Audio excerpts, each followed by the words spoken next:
रेवातीरे तपः कुर्यात् मरणं जाह्नवी तटे दानं कुर्यात् कुरुक्षेत्रे गौतम्यांतु त्रयं मतम्।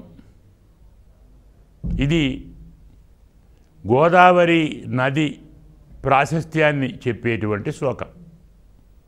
అంటే రేవా నదీ తీరంలో తపస్సు చేయాలి, గంగా తీరంలో మరణించాలి, కురుక్షేత్రంలో దానం చేయాలి. గోదావరి తీరంలో మూడు చేయొచ్చు. అంటే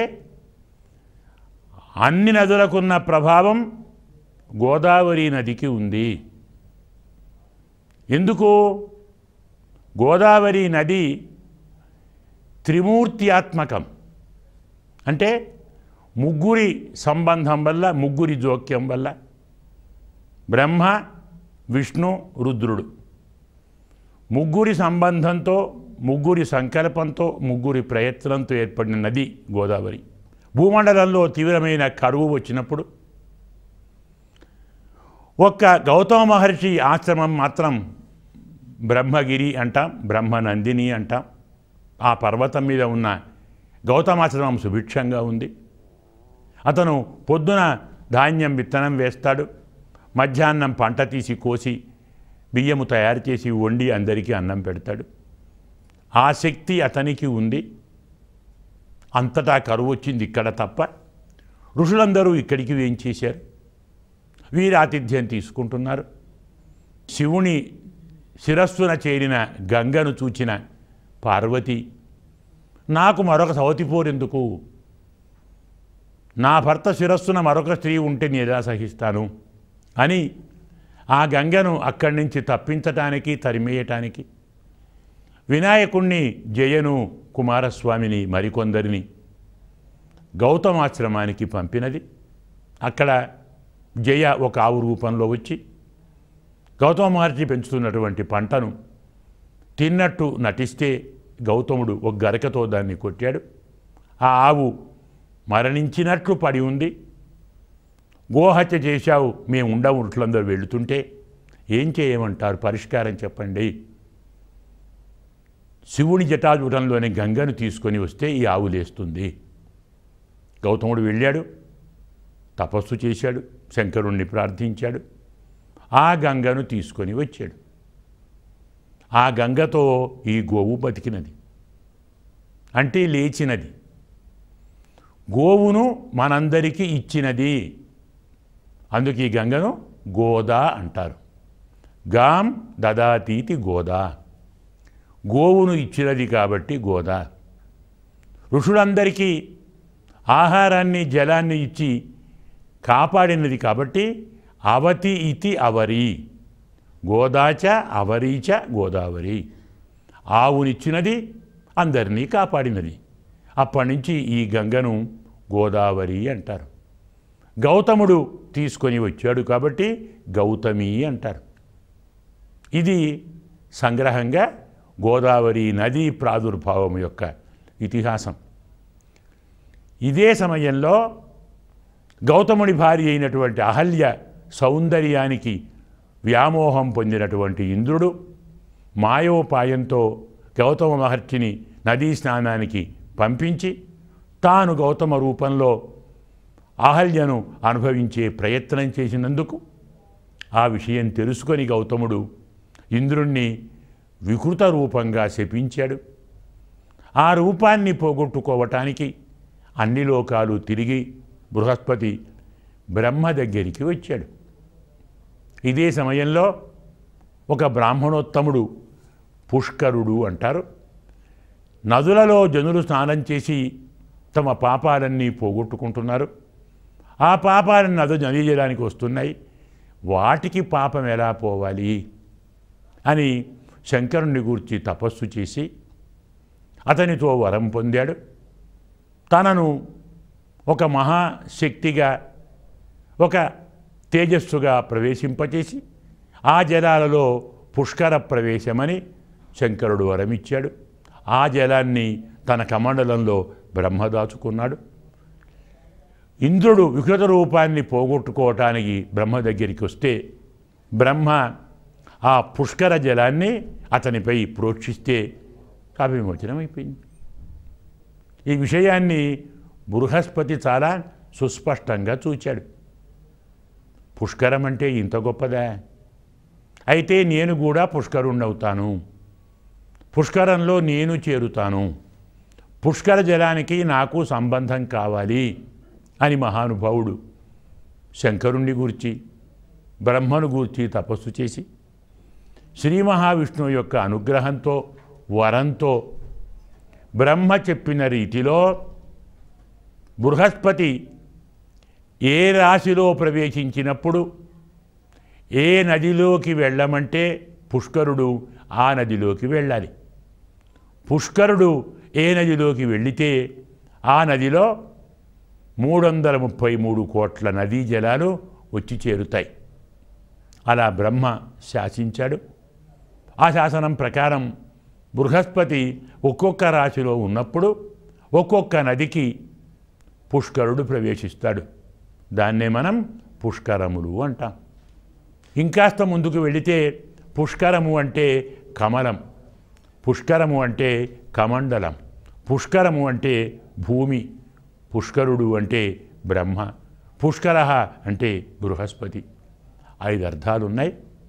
అందువల్ల ఈ జలం మరి భూమి కమండలంగా మారింది కదా, ఆ కమండలంలో వచ్చి జలం చేరింది.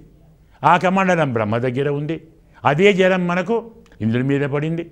ఆ జలంలోకి పుష్కరుడు ప్రవేశించాడు. ఆ తీర్థం పుష్కర తీర్థమైంది. మేషరాశిలో ఉన్నప్పుడు గంగా నదికి, వృషభంలో ఉన్నప్పుడు మరొక నదికి, ఇలా 12 రాశులలో బృహస్పతి ప్రవేశిస్తున్నప్పుడు 12 నదులలోకి పుష్కరుడు ప్రవేశిస్తాడు. అతను ప్రవేశించినప్పుడు ఆ నదిలోకి అనంత నది తీర్థ సమావేశం జరుగుతుంది. ఆ రీతిలో బృహస్పతి సింహరాశిలోకి వచ్చినప్పుడు గోదావరి నదిలోకి పుష్కరుడు ప్రవేశిస్తాడు. దాన్నే మనం గోదావరి పుష్కరములు అంటాం. ఈ సమయంలో అనంత నదులు 333 కోట్ల నదులు వచ్చి గోదావరిలో చేరుతాయి. ఈ పుష్కర కాలంలో గోదావరిలో స్నానం చేసిన వారు 333 కోట్ల నదీ తీర్థములలో స్నానం చేసిన వాడవుతాడు. మనకు సింహస్థ గురుహు సింహస్థ అపియుతోపివా. సింహరాశిలో బృహస్పతి వచ్చినప్పుడు చేరినప్పుడు తస్మింశ్చ గౌతమి స్నానం కోటి జన్మ అఘనాశనం. సింహరాశిలో బృహస్పతి చేరినప్పుడు గోదావరి స్నానము కోటి జన్మల పాపమును తొలగిస్తుంది. అంతేకాదు చాలా విస్పష్టంగా చెప్తాడు. దానం, స్నానం, జప, మంత్ర, హోమ, శ్రాద్ధం, తర్పణం తథా ఏవి చేసినా కోటి గుణ ఫలితమునిస్తాయి. స్నానం చెయ్యండి, కోటి నదుల స్నాన ఫలితం వస్తుంది. దానం చెయ్యండి, కోటి దానాలు. అందుకే పుష్కరములు వచ్చినప్పుడు ఇంటిల్లిపాది బయలుదేరి గోదావరికి వెళతారు. గోదావరిలో స్నానం చేసే ముందు ఆచమనం చేసి సంకల్పం తీసుకోవాలి. నాకంటే ముందువారు 10 మంది, నా తరువాత 10 మంది, నేను 21 తరాలు పరమాత్మను చేరటాని కోసం. అలాగే జ్ఞాత అజ్ఞాత, కృత ఆకృత, ప్రేరిత సంకల్పిత ప్రాపక చెప్తాడు.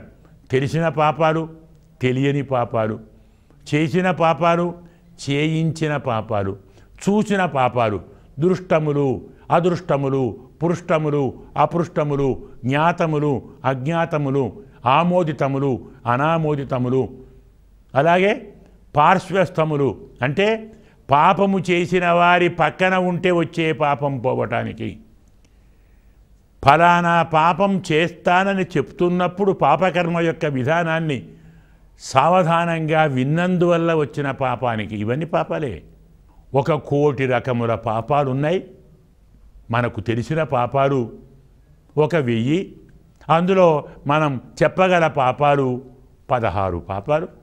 ఇలాంటి షోడశ మహాపాప అపనోదన ద్వారా కాయిక, వాచిక, మానసిక, బౌద్ధిక, చైత్తిక సకల సంకల్ప, వికల్ప, అనుకల్ప, ఆకల్ప, ప్రకల్ప పరిశోధన ద్వారా పరిపూర్ణ పరిశుద్ధి ప్రాప్త్యర్థం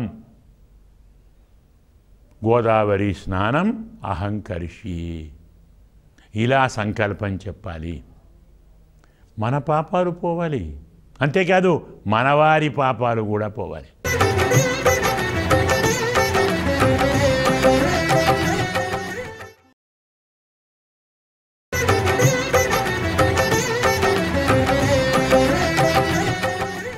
అందుకే అస్మాకం సహకుటుంబానాం అంటాం.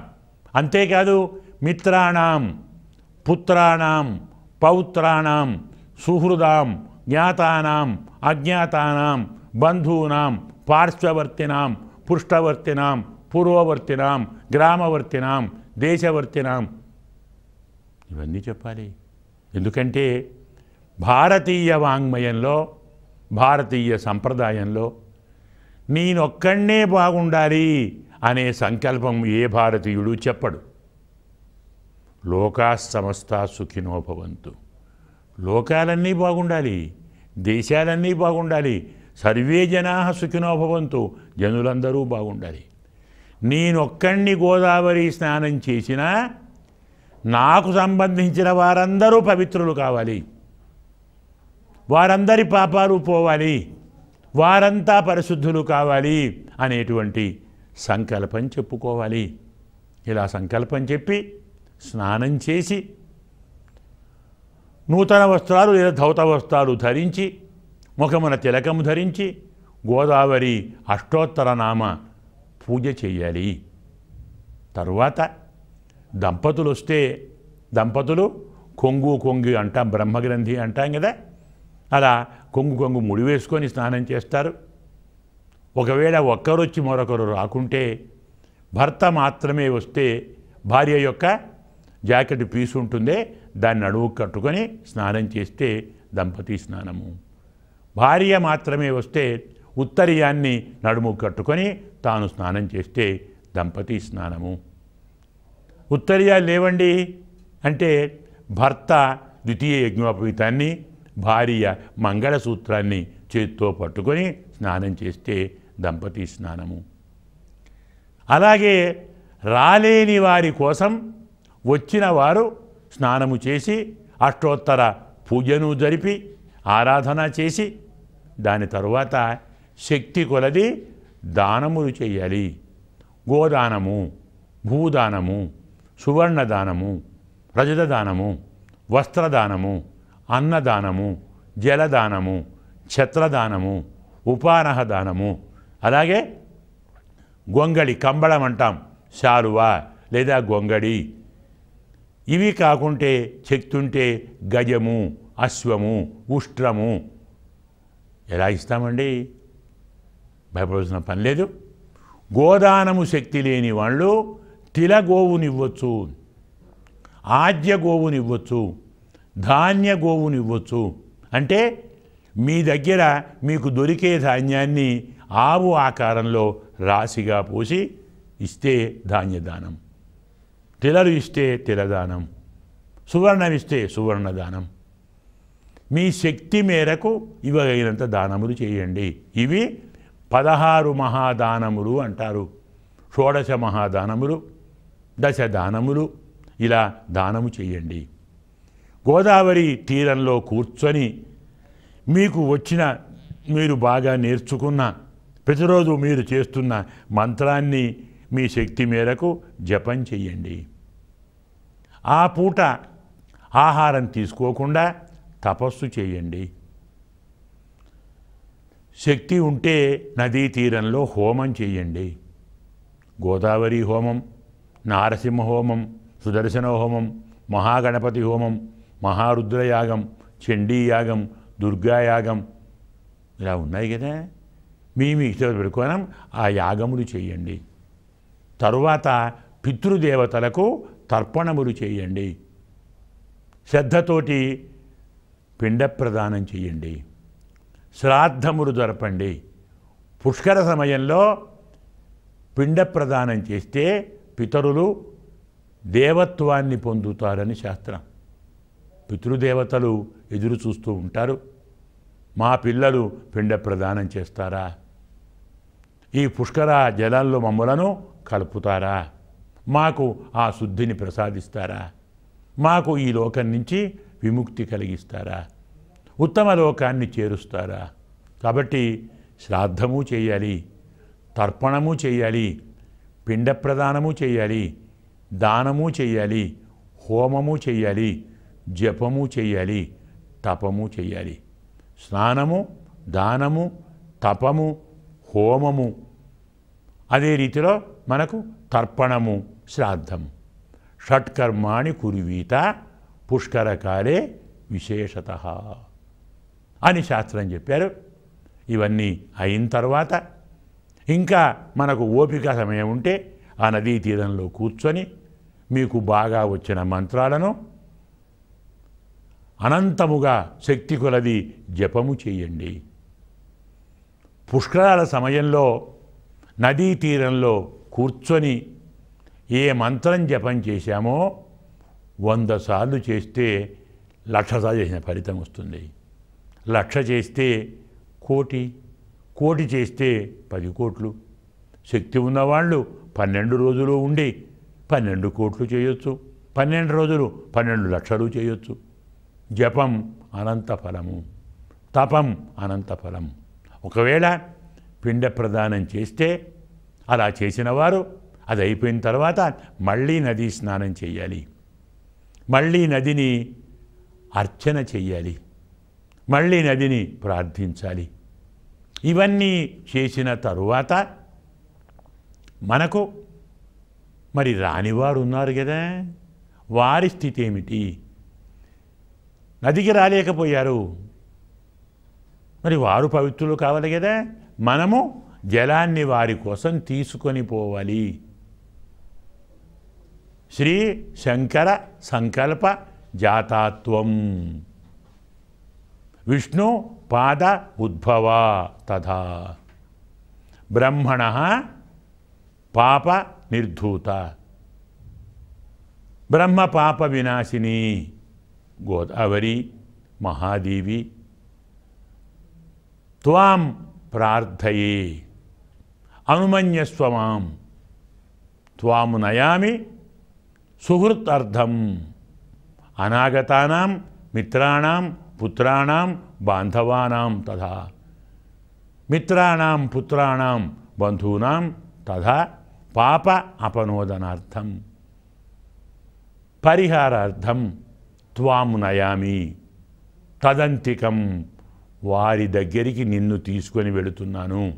తల్లి క్షమించు, నాకు అనుమతిని ప్రసాదించు అని అమ్మను ప్రార్థించి ఆ జలం తీసుకొని ఇంటికి వెళ్ళి ఎవరైతే రాలేదో, ఎవరు స్నానం చేయలేదో వారందరి మీద ఈ జలాన్ని ప్రోక్షించండి. లేదు వారు చేసే జలాల్లో ఈ జలాన్ని కలిపితే పుష్కర స్నానం వారు కూడా చేసినవారు అవుతారు. అంతేకాదు గోదావరి నదికి మాత్రమే ఆది పుష్కరములు అంత్య పుష్కరములు 2 ఉంటాయి. అంటే సంవత్సరం ప్రారంభంలో 12 రోజులు, చివర 12 రోజులు. ఈ సమయంలో ఆ సమయంలో గోదావరి స్నానం చేసి విధులన్నీ చేసి తరించాలి. తాము తరించి పక్కవారిని కూడా ఇదే రీతిలో తరింపచేయాలి. ఇది గోదావరి పుష్కర వైభవము. స్నాన విధి, దాన విధి, హోమ విధి, తర్పణ విధి, శాస్త్ర విధి తెలుసుకొని ఆచరించి తరించి తరింపజేసి పరమాత్మ అనుగ్రహాన్ని పొందాలని ఆశిస్తున్నాం. స్వస్తి.